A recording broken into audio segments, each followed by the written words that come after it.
Yes, sirree. Here we go on a sunny Monday morning here in Grenada. Thank you very much for joining me for today's edition of Good Day Grenada. I'm George Grant, and today is the 6th day of the year. Yeah, man, almost a week gone already. Psst. Nice to see you folks this morning. It's going to be a good program, but I'll tell you, it could be one of those promised abbreviated programs. Yes, abbreviated. And you'll find out in just a wee bit what I'm talking about. So, in all fairness, don't go by what you see on the rundown there, because one of those items will not be materializing. By the way, would you all please join me this morning in giving another big hand to our friend, Penny Crowley. Penny has been working very, very hard, and Penny is a perfect example that persistence does pay off. One day last week, she became the first to log in, and that didn't come easy. She'd been trying for a long time. Didn't pan out until last week. She won the prize last week. Well, I guess on the weekend, she rolled up her sleeves and decided, hey, I've done it once, I could do it again. So guess what? She's first again this morning, saying good morning. Well, good morning to you, Penny. Thank you so much. And once again, congratulations. Okay, yeah, man. Persistence does, in fact, pay off. Yes. And she's so elated. A little later on, a few seconds after she logged in there, she came back thumbing her nose at Ernesto. She says, hee hee, twice, Ernesto. Yeah. Yeah. Actually, I haven't seen Ernesto yet, so we'll check in there. Let's check in right now. Bernard is second. Anthony DeRiggs is saying a pleasant morning to you, Anthony. Pleasant morning. Kathy Roberts, T.F. Richards. T.F., whatever happened to family? You know, once upon a time, every time this guy said good morning, it was, hello, family. See, now he's learned to spell family. Good morning, family. Well, good morning to you too, T.F. I'm assuming that you're on the road, as always. Kipling Francis is sending God's blessings, and Arthur Langine says, good morning, Brother George, and all of your blessed listeners. Happy New Year to one and all. Also the Bain sisters. Yeah, that's the little bit of a disappointment you're going to have this morning. Anyhow, let's get into, and Judy Lewis is just chiming in saying, a blessed morning to you folks. Now, our rundown for the next 56 minutes or so. We begin with a comment. Believe in someone else's belief in you. Never take no for an answer. We're going to run a little video this morning, which I thought was so inspiring. I just pulled it out and decided that I have to share this with my class this morning. Thank you very much to the person who sent this to me. Thank you very much. The second video that we're going to show this morning is not inspirational, but more along the lines of educational, right? We try to do both here, right? Even try to throw in a little humor here and there. Well, I don't think I have any humor this morning, but it's a story about the world's largest charging square What's that? You'll find out what that is. It's now open in China. I'm just waiting to see the day when we see one of these showing up here in Grenada. Interesting little video. And yes, we do have for you the national report. Find out what our government's been up to. And then I come to the sad part this morning. Pilgrims, for whatever reason, the computer that we use to bring in the Bain sisters, you know, for the last couple of months, every Monday morning we've been doing a program called Fiscal Alert, where we are joined by Laurel Bain, Gemma Bain Thomas, and Janice Bain, the Bain sisters. And they are trying to help us better understand the fiscal management of our country and things about our economy and stuff like that. They're trying to make us a little bit more financially alert or fiscally alert. Well, because this computer decided to go on the bum last night, it worked beautifully yesterday, but last night while I was preparing for the program, I discovered that this thing just ain't gonna start. Just decided to go. So because this program is so early, we were not able to get an IT person in here, but we do expect to have somebody in here later on this afternoon to try and put that back together, okay? These things do happen, and I'm very sorry because based on the feedback that I've been seeing over the past few months, you folks have not only been enjoying, but appreciating the information that these folks have been helping us with. Bain sisters, we terribly miss you all this morning, but look forward to seeing you next Monday morning, okay? So there's your rundown. There's your rundown for this morning. Before I get into the first little piece this morning, let me get back here. You know, I'm always putting you guys first. You're my priority. So let's get back here to social media.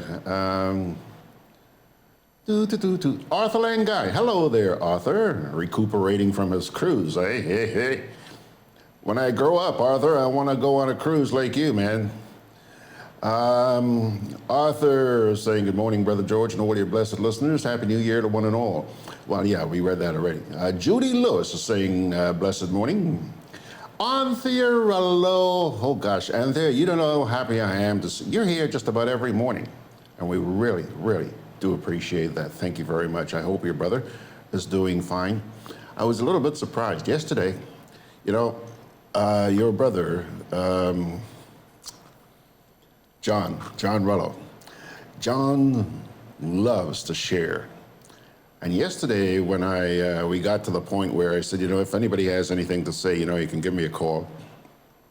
And I was surprised. I didn't hear from John yesterday. I hope he's okay. Certainly does. So Anthea is saying good morning. Let us party for Hazel and family. Her brother's funeral. Let us party for Hazel and family. Her brother's funeral is today here in Decatur. Which Hazel, Anthea? I didn't know about that. Neela Duncan saying good morning, and Margaret Francis is saying good morning. Hey, Mags, you're back at work, girl. So good to see you. John Best is saying good morning. He's watching from Aruba. Boy, you guys are popping up all over the place, eh? Nice to have you, Mr. Best. Thank you very much. Spread the word about us. Benedict Cador is saying condolences going out to her and her family. I guess that's Hazel and her family. Hazel. Which Hazel? John Crow Alexander. I like that, John. John simply puts here, hashtag Grenada nice. John, I bet you're having a hoot, and I'm still waiting to hear from you. I'm hoping, like you promised me in the presence of Margaret a couple of days ago, that you're going to stop by to see me. I'm waiting. Claude Putna is saying good morning, Brother George in class, and sending his greetings to everybody. And yeah, there goes the Vespre couple, both Carlene and Bradley. Nice to see you guys. Anthony DeRigg says, hey, John Crow, I see you're enjoying the Spice Isle. Nice. Anthony, just like you. He's following in your footsteps. We know what a hoot you have when you're here. Don't know if he has a camera like you do and, goes around, ching, ching, ching, ching, ching, ching, ching. But he's doing his little part for his country, which we really do appreciate. And Ernesto is saying good morning. Yeah, Ernesto, you got your butt beat this morning by Penny, didn't you? Ernesto is saying, good morning, one and all. Happy Monday, families. And then he goes on to say, I guess the game is on, Penny, from now. Yeah, put your tail between your legs, Ernesto. You got it this morning. And who else is there? Who else? Neela Duncan says, that should be pray. And she's talking about Hazel Ferguson. Hazel Ferguson, okay. Well, my condolences to Hazel Ferguson and her family on your recent loss. Claire Antoine saying, good morning, beautiful Grenada from a cold and windy Birmingham in the UK. All over the place, you guys are. Oh my gosh. Georgia's slipping. Monday morning, I'm probably still not very wide awake. Anthea says here, pray George, sorry. She signs on first all the time. Did not have my glasses on. Sorry. Thanks, Anthea, for clearing that up. Hazel Ferguson's the person who, she's won a number of awards for being the first on here. Well, apparently she has lost a family member, and like I said, we do extend our condolences. Tough time. But you know what, Hazel? I've been through that as well. And I can tell you one thing, that grief does pass. It does.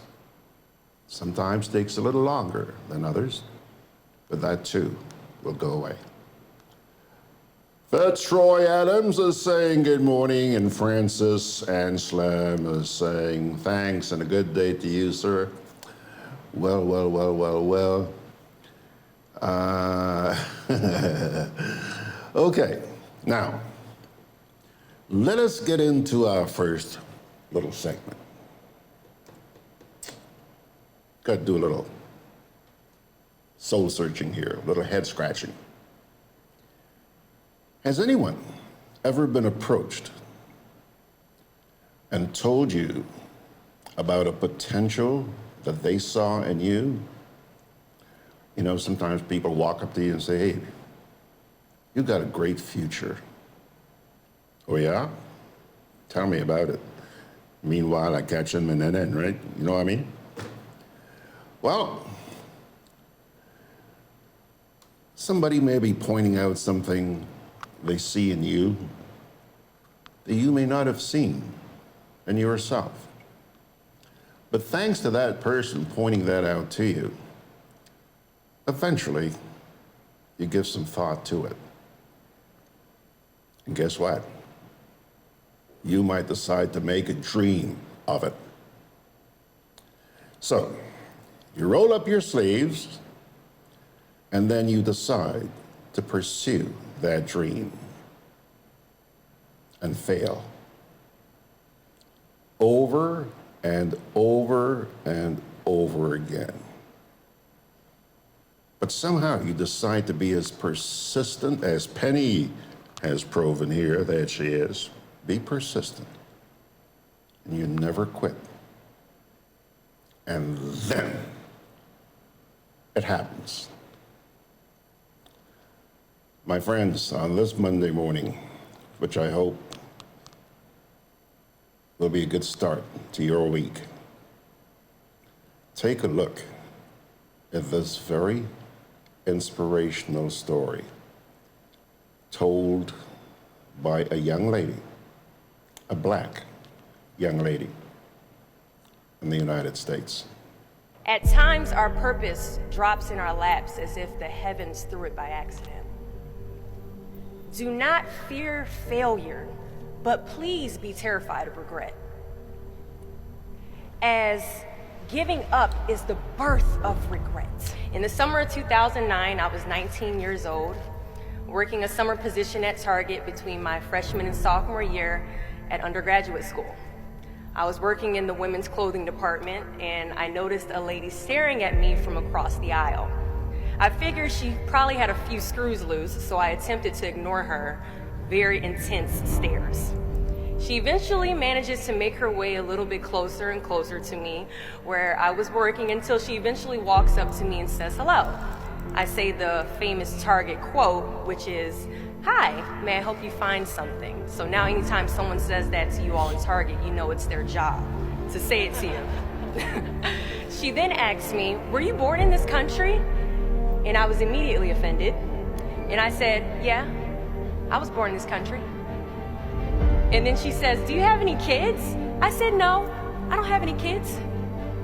She then asked me if I was married, and then I said, "No, ma'am, I am not married." She says, "How old are you?" I said, 19. "May I help you find something?" She then says, "You are the most beautiful girl I have seen." And I said, "Oh, thank you."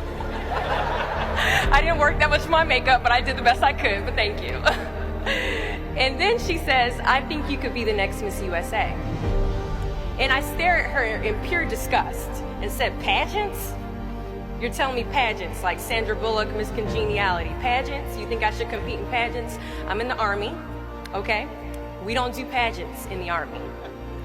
She then asked me to meet her at Starbucks the very next day before my next shift at Target.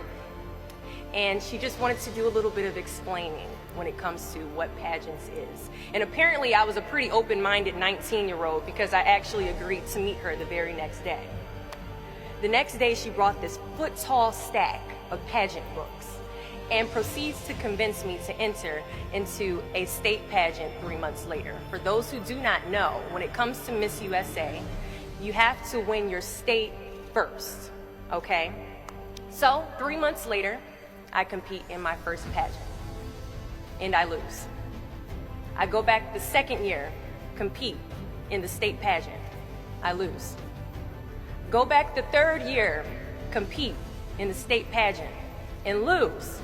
Go back the fourth year, compete in the same pageant, and lose. I go back the fifth year, y'all, compete in the state pageant and lose. But guess what? I go back the sixth year. Guess what happens? I lose. I called her on the phone and said, "You told me I could be the next Miss USA." And she says, "Deshauna, keep working, don't quit, keep going back." And in June of 2015, she passes away from leukemia. 6 months later, in December 2015, I win Miss District of Columbia, USA.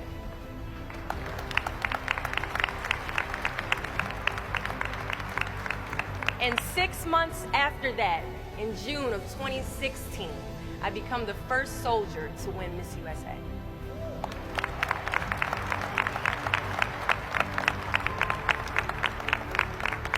And you all already know where I'm going with this. At times, our purpose drops in our laps as if the heavens threw it by accident. I ask only one thing of you all today after you leave this building, after accomplishing an amazing goal. Do not fear failure, but please be terrified of regret. As giving up is the birth of regret.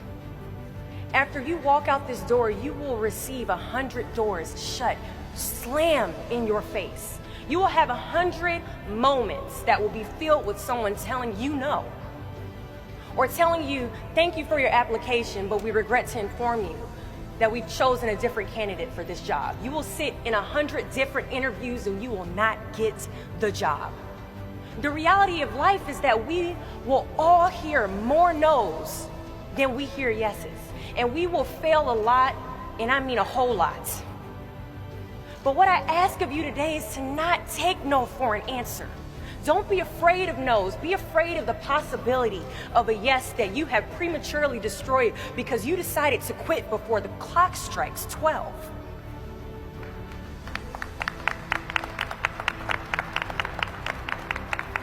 You can ask anyone, friend, family, anybody. I love a good no. Please tell me no. Telling me no is like adding fuel to a fire that is now set ablaze because of your single no. I love additional reasons to work harder. Please give me a reason. So today I challenge you to fight, to work, to not stop here, to believe so heavily in your aspirations that you too will not fear the word no, but instead you will choose to welcome it. Thank you for your time.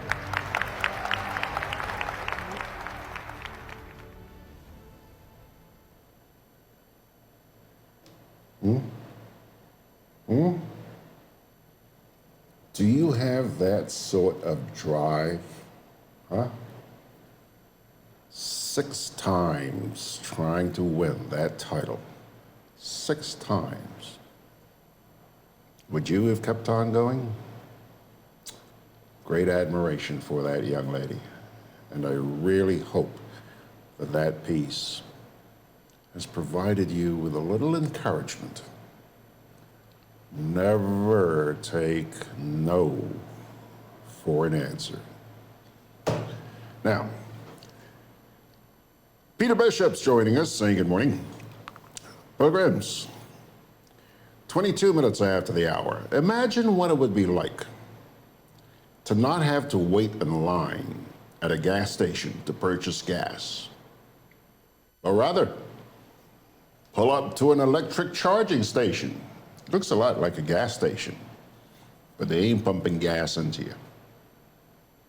They're pumping electricity. Imagine paying only a quarter of what you'd normally pay for a full tank of gas. A quarter, 25%. In other words, 75% less than buying gas. Best of all, imagine how much better off the environment would be, since you won't be burning all that fossil fuel. But everything comes at a price, right? The downside is that it takes about an hour to get fully charged. Well, this has now become the norm in China, as you're about to see in this story. Welcome to Shenzhen. This is the biggest charging square, not of China only, but also of the whole world.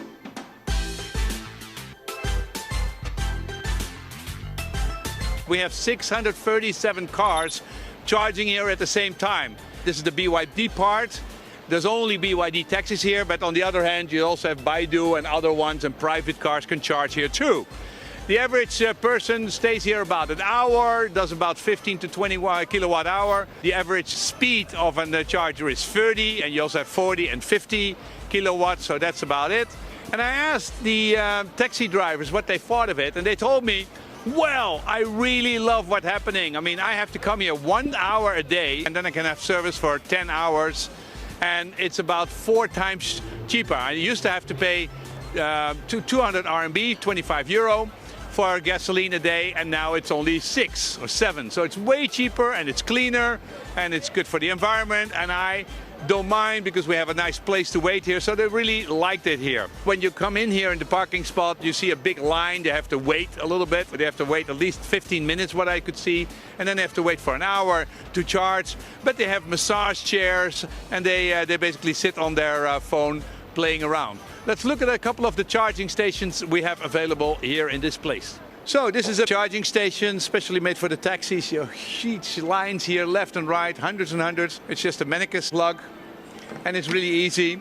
You come here, you put it in, you scan the QR code. This whole country is just one big gigantic QR country. You scan it and you basically pay with WeChat. Cost of it is about 1 RMB per kilowatt hour, or 0.9 if you come outside the peak hours. And that's way less, 4 or 5 times less than gasoline. So the taxi drivers really like it. So it's really click and pay and go away.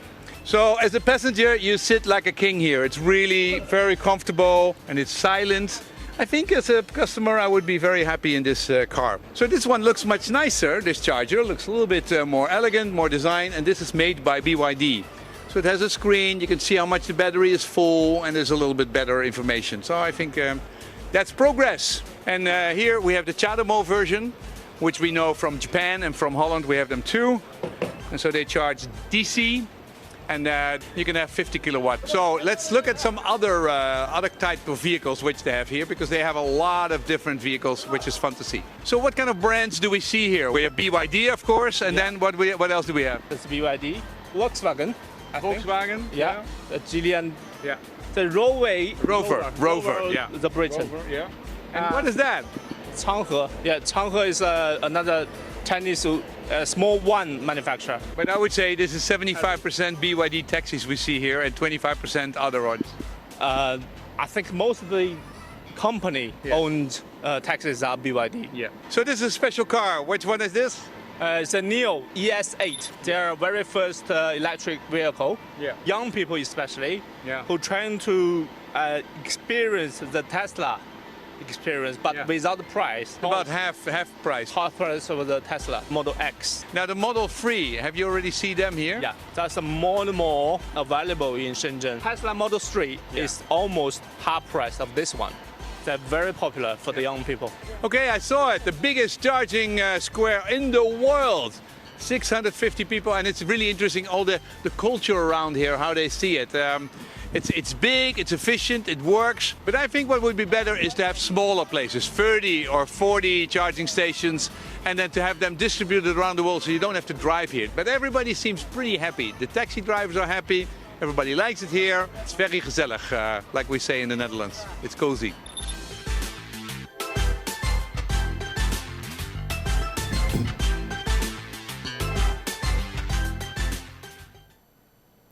Alrighty, folks. Interesting stuff, eh? Can you imagine that happening here? Wow, wow, wow, wow, wow.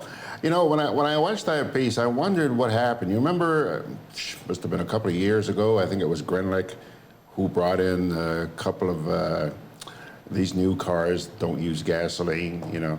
And there was a lot of brouhaha about that here. But since then, I haven't heard anything about that. And I can't help but wonder. I'm not trying to be cynical or anything here, but I'm just wondering, what happened? Has that drive been lost? Right? Can't be. Can't be. We got to protect our environment. Now, regarding the piece I showed before with the Miss USA, there were a couple of comments here. First of all, John Crow. John Crow says, I can relate. Yeah, John, I know. You've had your share of challenges. Haven't we all, friend? But some of us just keep on trucking, and I have a great admiration for you. You keep on trucking, and you're making headway. So am I. Agnes Hopkins-Williams says that piece should be shared for as many people to hear it. Yes, Agnes, I certainly agree, and that's why I ran it here this morning. Thank you very much. Now, about an hour ago, I received a note here from the Ministry of Education. This is not for you folks out there in the diaspora, but for those of you right here in Grenada. It is captioned, delay in tendering process for works on Bishop's College. Yeah? It is with regret that the Ministry of Education, Human Resource Development, Religious Affairs and Information informs of a delay in the tendering process for the commencement of work on Bishop's College. In a recent communication to the Minister for Education, the Caribbean Development Bank has, however, given the assurance that the final processes from their end would be completed by Monday, January 6th. That's today. The ministry has therefore put all systems in place to launch the bids on Tuesday, January 7th. That's tomorrow. Following which, a contractor will be selected to facilitate the start of work. The ministry once again offers its profoundest apology to all stakeholders for the unprecedented delay in the actual start of works for Bishop's College, but affirms that the delay has been the result of due diligence towards the delivery of a state-of-the-art facility for that institution and efforts to ensure transparency and participation of all eligible firms and contractors in the bidding process. I repeat, that came in at about 20 to 9 this morning from the Ministry of Education. One little note here, I can't help this. I'm still baffled. You know, you got ministers who have several different portfolios, okay? When you put out a press release, this press release has to do with education. No problem. Why then is it necessary? You're referring to the Minister of Education. Why do you have to mention the minister's other portfolios as well? Listen to this. If you didn't hear it, let me read it for you again.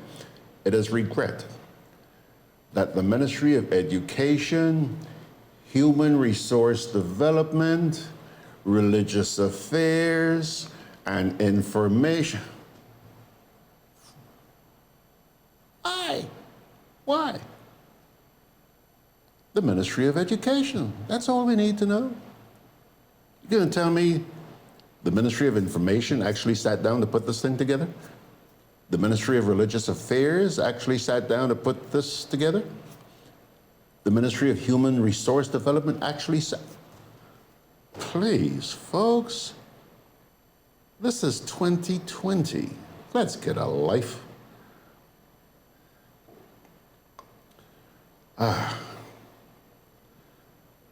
Ryan, you're asking me a question here. I don't know the answer. I just read for you what the ministry said, okay? Ryan wants to know, when would Bishop College be done? Ryan, it didn't say, okay? And I'm sitting here now. I can't phone the ministry now to find out, okay? Okie dokie dokie. Peter Bishop says, I am surprised about the delay about the work to be done at Bishop's College. Okay. Let's see here. Anybody else? Anybody? No, nobody else. All righty, folks. Here we go. Break time. Juve chocolates, cocoa nibs, and cocoa balls from Diamond Estate Grenada are now available at Amazon.com, Amazon.ca, Amazon.co.uk, and GrenadaMarket.com. Try the sensational touch of nutmeg and a touch of ginger chocolates, 75% dark and rich, 100% pure cocoa, and their 60% dark and sweet chocolate bars today. Amazon Prime members enjoy free shipping on these orders in the USA, Canada, and Europe. GrenadaMarket.com. When you can't come to the island, the products of the island will come to you. Conveniently located in the Grand Shopping Center, for over 40 years, Food Fair has provided quality service at affordable prices. Now, grocery shopping is made easier and more convenient from the Food Fair web store. Hey, babe. Listen, I need you to go down to Food Fair to get some groceries. All right, no problem. Right away. Thanks, babe. What are you doing? You're supposed to be going Food Fair to get a grocery, man. I am, but didn't you know you can order your groceries online from the Food Fair web store? Are you serious? Of course. All you have to do is just to log on to www.foodfair.gd with credit card in hand, and with an order of $100 or more, Food Fair Grenada will deliver up to 3 miles away. And you don't even have to worry about your information, you know. The safety measures are excellent. So hold on. You just order online and Food Fair will deliver to you? Yep, Oh, baby, better hurry up and order, man. I already did. They should be here any minute now. Enjoy easy online shopping anytime from your home or office from the Food Fair web store. Food Fair, where you can fill your baskets without emptying your pockets. GRENADA Community Partnership Initiative. We at the Dorothy Hopkins Center can always rely on you for your steadfast help. It's always forthcoming. We have seen the benefits already. Our bill has been reduced at our store by over 40%, and that is welcome because that translates to more care for the residents. And so, thanks again. GRENADA, energizing our community.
Okay, now, because we don't have the Bain sisters this morning, we've got a little extra time on our hands, eh? So I hope you guys are going to keep me busy until 10 o'clock. But there are a couple of comments here, just going back a wee bit. There are a couple of comments here that came in regarding that piece I showed about the facility in China, where you just, pull into this service station and they plug something into your car and they give you a charge. Yeah. Well, John Crow Alexander says, the bus terminal in town in Grenville, but especially in town, should be the first place to get hooked up. He says, everyone who works in that area, I'm sure, should be suffering from black lungs. Well, I use the bus terminal down here in town pretty often, and yeah, my lungs are probably black. And regarding the piece I read from the Ministry of Education, Ernesto says, I hope it's a Grenadian contractor from Carriacou who's capable and with the experience to do the project. Hope so.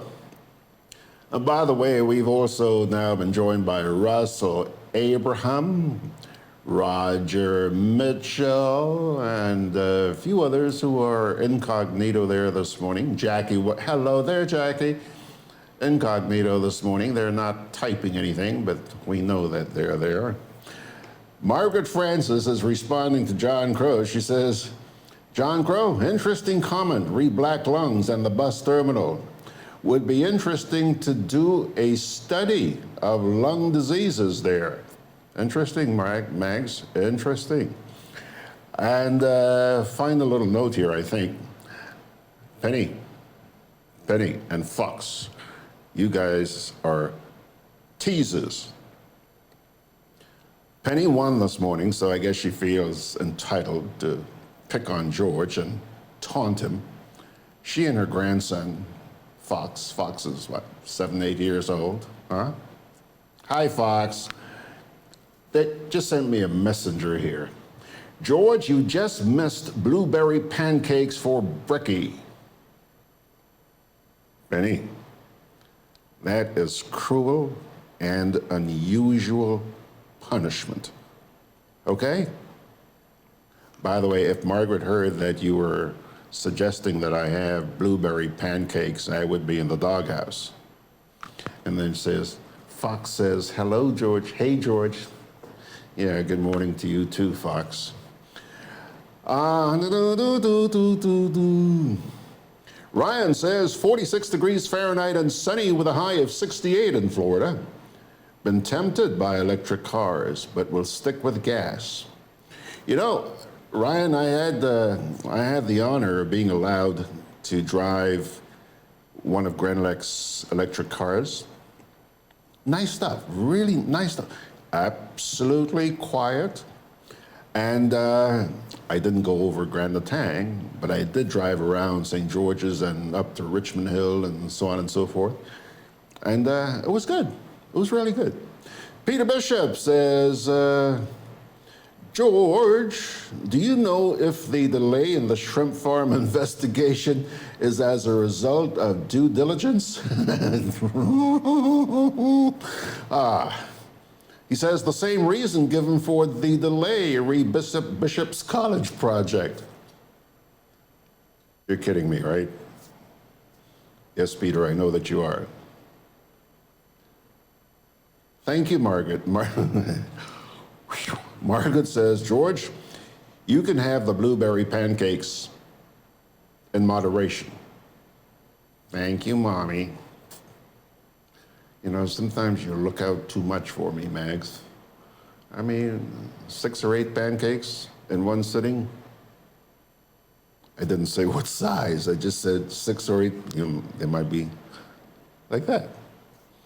Anthony DeRigg says, I'm waiting to hear news from government regarding oil. Yeah.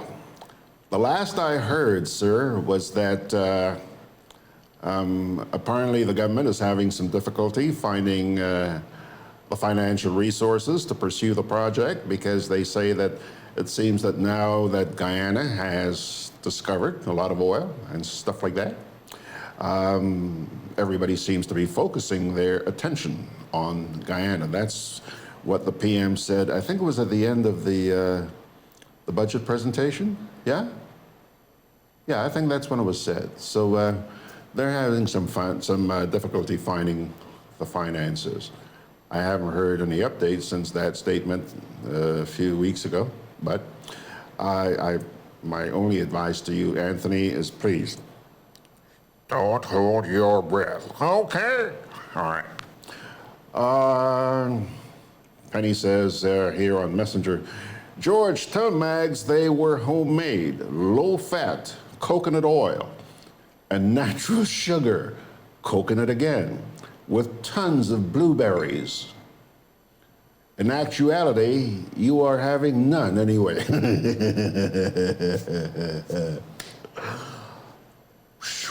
George, go to the People's National Report.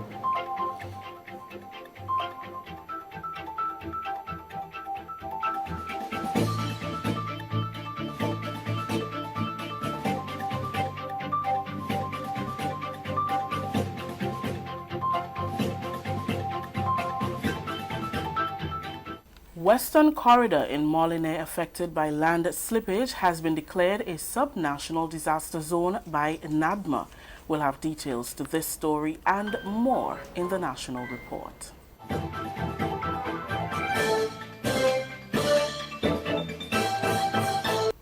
With the details to the news for Friday, January 3rd, 2020, I am Rakisha St. Louis.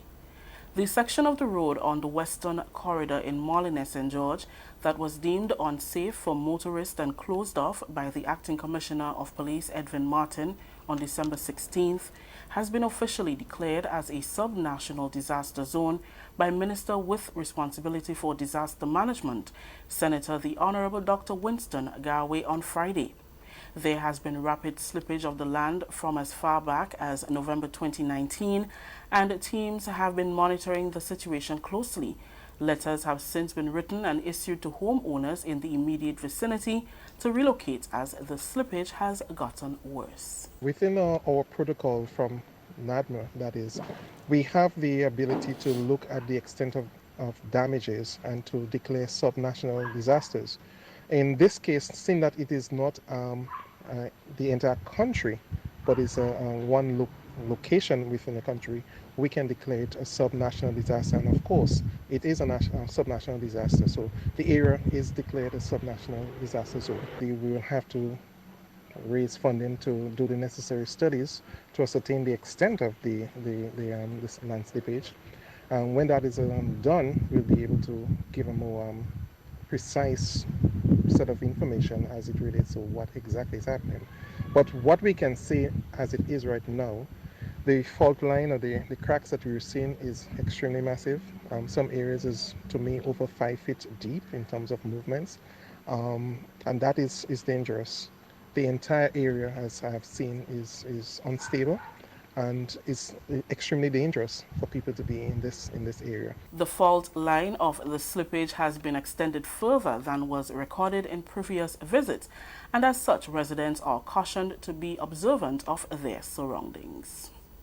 Registration is now ongoing for the 2020 staging of the Independence Calypso Monarch competition at the Sates bus terminus, and coordinator of the event, Adrian Mark, says there will be some visible changes to the competition in 2020 as the committee continues on its effort to improve the product. The competition is organized by the National Celebrations Committee and coordinated by the Ministry of Culture. We have more in this report from Sheria Noel. Calypsonians wishing to participate in the 2020 National Celebrations Committee Independence Calypso Competition, coordinated by the Ministry of Culture, now have an extended deadline of January 8th to submit their entries. The final of the competition is scheduled for 8 p.m. on January 25th at the Sates bus terminal. Senior Cultural Officer within the Ministry of Culture, Adrian Mark, says the extension is to give everyone wishing to participate an opportunity to do so. So we have two stages. A preliminary round where Calypsonians are judged via flash drive and CD. And then we name the finalists going up against the Monarch. So we have a preliminary round and then we have a finals. The preliminary round, the Calypsonians are judged using flash drive and CD. Today is the deadline, but I push back the registration for the 8th, which is next week, Wednesday.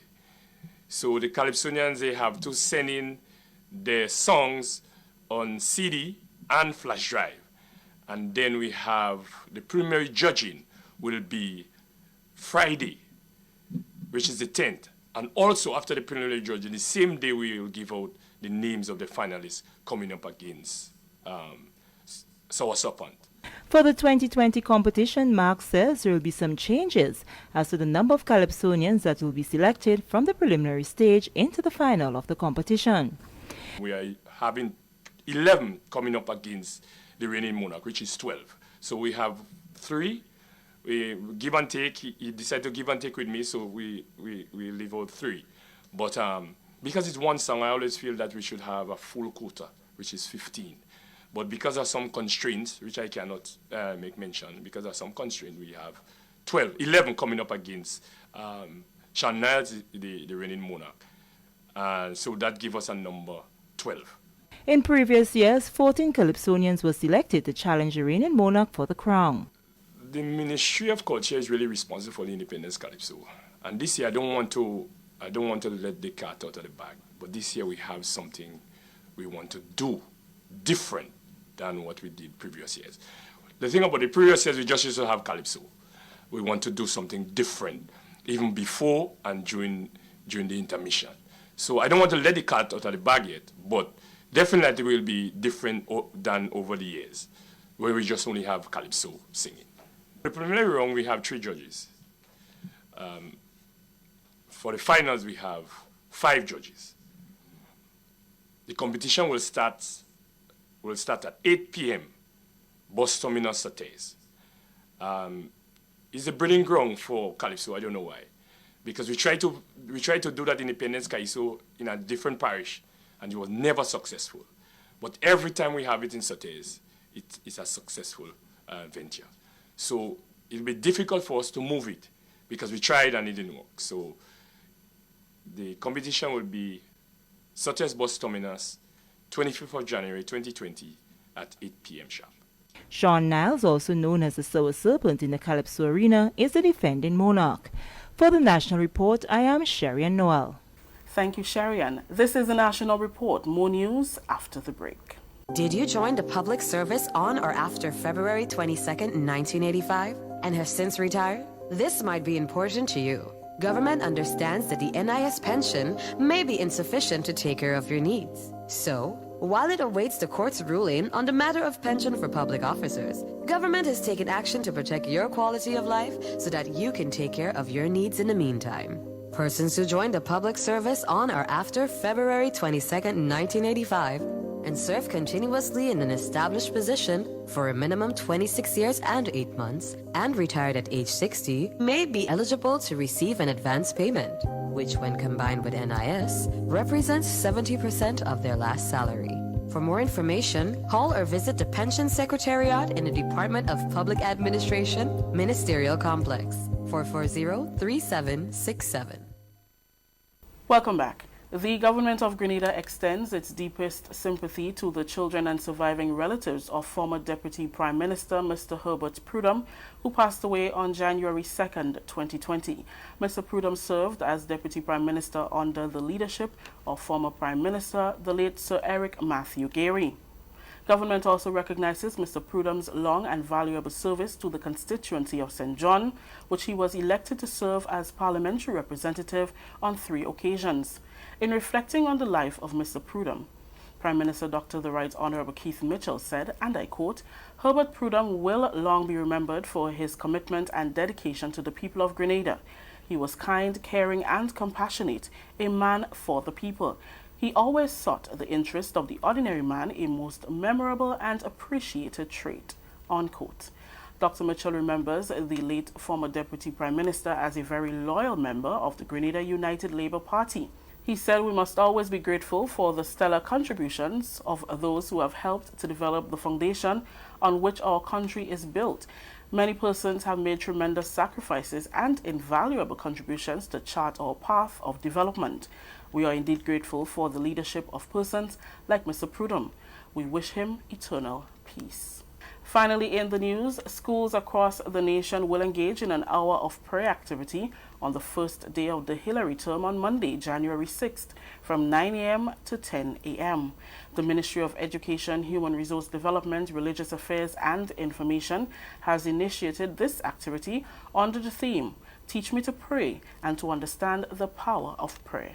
Annette Moore has more in this report. The Minister for Education, who met with religious ministers today to finalize plans for the Hour of Prayer, explained where the idea originated from. The Hour of Prayer is something that came to me while I was in church during a worship session. And, I just sense deeply the Spirit of God saying that on the first day of school, every student across the nation should be praying together for the same thing.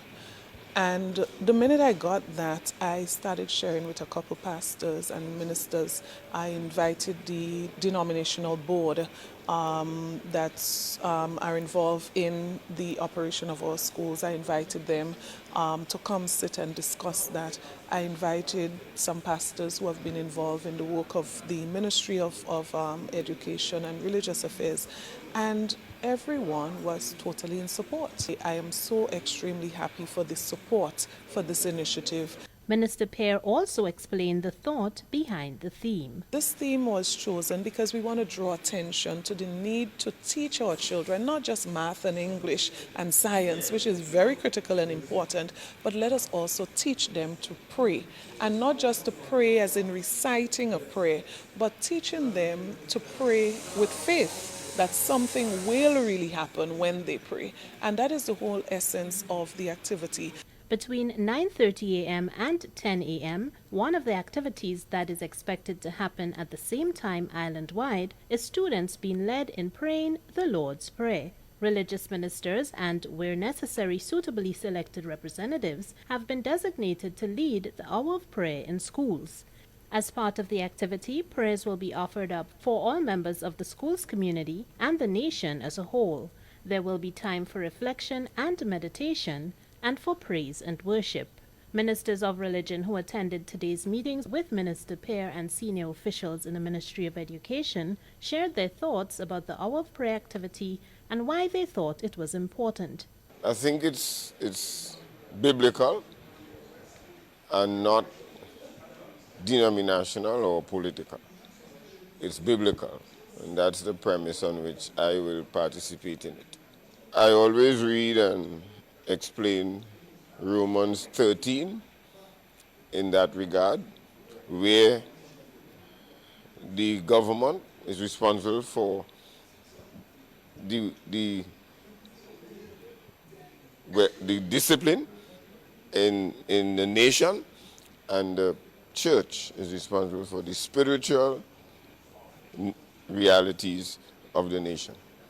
So that is how I put it, that we work together to ensure discipline in our nation, and it comes with prayer also. I think it's a very great initiative, and it's timely, because in our nation now we realize that the trend that our children or even our students are taking is one of concern, and it's important that we have the presence of God, and it will start in the school, which will positively impact the home at large. I wish it was more than just the 1 hour this Monday, and it could have been an every Monday event, and I know that's not possible. That kind of gives an idea as to where I stand in relation to that. I believe it is absolutely important. I believe it is beneficial for the school. It's beneficial especially for the children. We've got a lot of children that really and truly have very little idea about God, very little relationship in terms of the knowledge of God. And an activity like this is an open door for further growth and development in that principle. In general, I feel really good. I feel like a dream come true, like a prayer answered. To many years as a proud Grenadian, I believe in giving back to society and in impacting the next generation, because somebody 25, 26 years ago invested in my life and over a decade, and I now want to give back. I'm presently in schools, some of the schools, doing that as well. Oftentimes we speak about the importance of spiritual values and such like, but it is just talk. Here we are seeing action being taken, real action, to actually begin the school term in this way. The Bible says that if we seek first the kingdom of God and his righteousness, all things shall be added to us. And this is an opportunity to put God first at the beginning of the term before anything else is done. The prayer is what intrigued me really, the All Father prayer. I mean, we are crossing a lot of the denominational lines, which is very good, which is something we want to do for years. But also, unity, there's power in unity. All of us coming together at the same time. This is the first time we've seen that in history. On Monday, staff at the Ministry of Education will also join with schools in prayer at the ministry at the time scheduled for the Hour of Prayer. Minister Pear says this has also spurred on talks of the hosting of a National Day of Prayer, discussions for which are currently in progress. This Hour of Prayer has sparked a lot of discussion about a National Day of Prayer. And so a number of ministers have expressed their willingness to support the government in planning and organizing a National Day of Prayer. We are looking at that weekend in February, where we observe our independence celebration, lead up to our independence celebration. And we are going to be dialoguing a lot more with our religious community, the Conference of Churches and the Alliance of Evangelical Churches, to work together to find the best program, possible way of observing a National Day of Prayer. And of course, that may more be a weekend of prayer, because we want to make accommodation for persons of different religions. For the National Report, I'm Annette Moore. Thank you, Annette. That story just ended the National Report for today, Friday, January 3rd. Let's recap the top story. Western Corridor in Molyneux affected by land slippage has been declared a sub-national disaster zone by NADMA. On behalf of the entire news team here at the Government Information Service, I am Rakisha St. Louis saying thank you for joining us. Until next time.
You know, when I realized that the Bain sisters were not going to be with us this morning, I was a little bit concerned that we wouldn't be able to make it through the full hour. Well, you guys have certainly kept me going this morning, and I say thank you, thank you, thank you.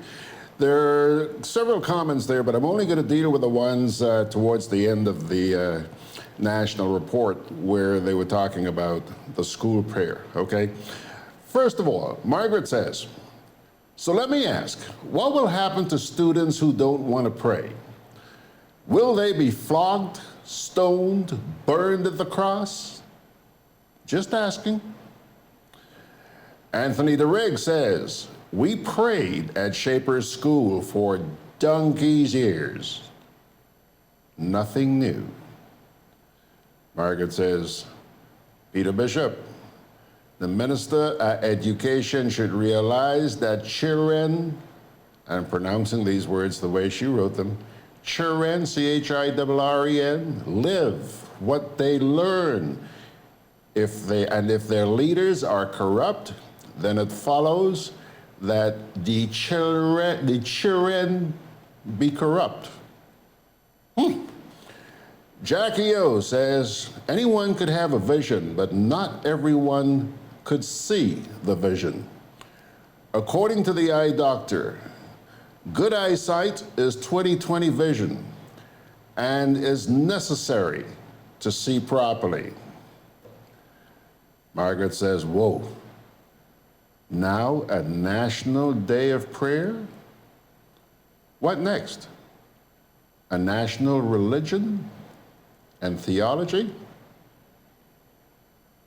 Anthea Rollo says, if my memory serves me right, we used to have a national day of prayer years ago, didn't we? Ernesto says, I welcome prayer in schools, but it shouldn't be forced onto students with different religious backgrounds. I think also there should be a special room for those who want to pray. Ernesto, you know, by and large, what I've been picking up around the place is that people really aren't against the day of prayer. But I think it was only last week or the week before, I mentioned that there is so much cynicism towards the government of Grenada because of all that has been done to our people over the past couple of years. That nothing they do, no matter how well intentioned it may be, it tends to generate an adverse reaction. And you know what? Sad, really sad. Because I see nothing wrong with us praying in our schools. This is happening at a time when, look at what's happening in the United States. You can't even do that. You're not even allowed to do that. You do something good here, and there's a big fallout. There's a reason why that is happening.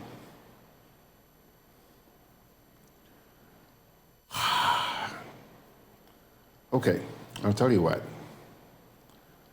That's going to pull the curtain down with heartfelt thanks for helping to carry me through the hour this morning. I really, really do appreciate that. Let us part with a word from the Holy Scriptures. It comes to you from the book of Lamentations. I haven't read from that book in quite a while. Lamentations, chapter 3, verses 25 to 33. The Lord is good to those whose hope is in him, to the one who seeks him. It is good to wait quietly for the salvation of the Lord. It is good for a man to bear the yoke while he's young. Let him sit alone in silence, for the Lord has laid it on him. Let him bury his face in the dust. There may yet be hope. Let him offer his cheek to one who would strike him, and let him be filled with disgrace. For no one is cast off by the Lord forever. Though he brings grief, he will show compassion. So great is his unfailing love. For he does not willingly bring affliction or grief to anyone. Lamentations chapter 3, 25 to 33. Okay, pilgrims, that's going to do it for today. Thank you so much. I hope you have a great day. Just took a look out there on the balcony, blazing sunshine here in the Spice Isle. Please, join me tomorrow morning at the same time, 9 a.m., for the next edition, Good Day Grenada. And may God bless you.